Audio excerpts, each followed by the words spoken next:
Ito yung walang tolerance. Pinggirat. Okay, ito katalim, no? Ito yung tinatawag natin na pinggirat.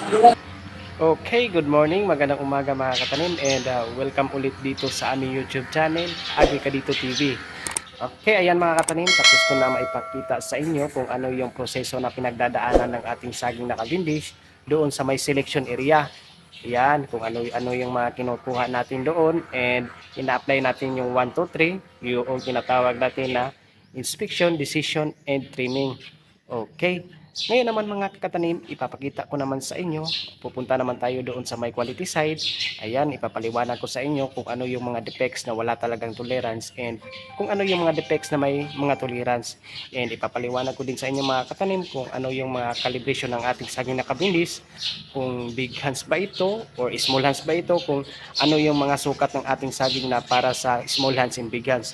Ayan mga katanim, samahan nyo ako and ipapaliwanag ko sa inyo kung ano yung pinaka-main trabaho ng ating mga quality inspector bago ipasok yung ating saging na kabindis doon sa loob ng boxes. So ayan mga katanim, samahan nyo ako, tara, let's go! Alright mga katanim, nandito tayo ngayon, no?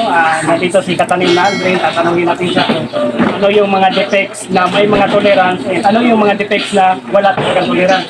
Ayan, ito Katanim na Aldrin, ano ba yung mga defects na usually na-encounter mo dito sa loob ng planta bilang isang quality na may mga defects na saging na may tolerance?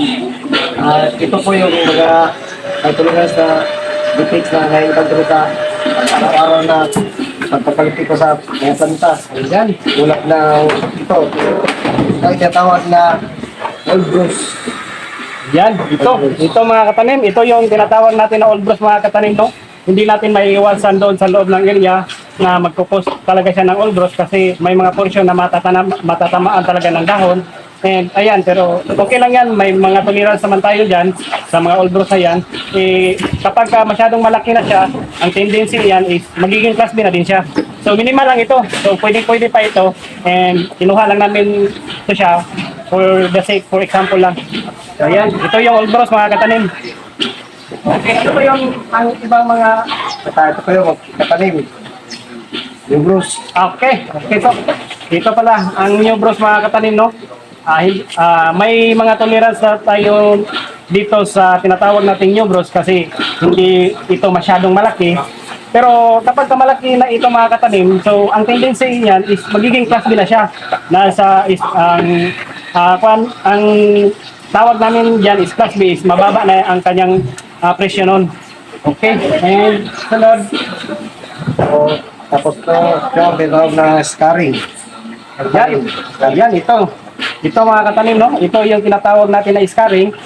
And nagpo-cause siya dito sa paglagay natin dito sa tab nitong ating saging na kabindis. May mga tendency talaga na matatamaan siya. And at least na minimal lang siya. So pwede pa ito. Pwede pa ito na ma-process. Bawal ang puna dito. Ayan. Magalas. Okay. So, ang susunod is Ito yung tinatawag na water soak. water soak. Okay. Ito yung mga tinatawag natin na water soak mga katanim. Yan. May tolerance din tayo na tinatawag dito. May standard tayo na sinusunod sa water soak. Kapag hindi na siya, bababa na siya dito sa kanyang pinakababa na hands o kanyang finger, class B pa din siya. Okay. So, ito lang yung mga usual defects na encounter mo sa pang-araw-araw mo. And ano naman yung mga defects na wala talagang tolerance na na-encounter mo? Like, katulad ito.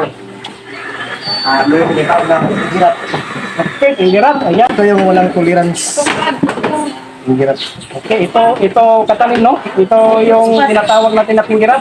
Hindi talaga natin pwede ito ipasok kasi malalanta ito sa loob ng boxes. And kapag pinasok natin ito, so magkukos siya ng damage sa iba pang mga kasama niyang saging. So wala talagang tolerance ito kahit na maliit. Okay, ano pa? Madaga. Ito yung tinatawag na sunscald, mga katanim. Okay, ayan. Ito yung sunscald na tinatawag mga katanim. Tolerance po na. Kapag sobrang init talaga ng panahon, hindi natin maiwasan kahit naglagay na tayo ng polybag at saka newspaper. May mga tendency talaga na ang init medyo masakit. So, syempre, yung ating saging matatamaan talaga. So, ito yung hitsura ng kanyang sunscald. Dito siya nagsisimula sa pinakadulo. Ayan. Kahit nakasanudlat ka pa, Sunscald sunscald ka pa rin. And ano ba yung pinaka-usually na encounter mo na walang ito? Wala rin po na split pin. Ito yung tinatawag natin na split pin. So kapag papasok na siya sa loob ng container van, malalamigan, lalaki at lalaki siya. Ayan. Kaya pag nakita natin ito dito sa planta, so kinukuha ng ating quality niyan. And may mga tolerance din tayo mga katanim sa mga saging, may mga wala talagang tolerance. And usually hindi na natin na-encounter dito kasi tinatrabaho na namin doon sa loob ng farm tulad ng mga is-eye, milibag, and yung bit mark or fruit spot or diamond spot. Okay? So, salamat katanim na Pino na ituro mo sa amin kung ano yung mga, at least may idea kami kung ano yung may tolerance at ano yung mga wala talaga tolerance. Okay?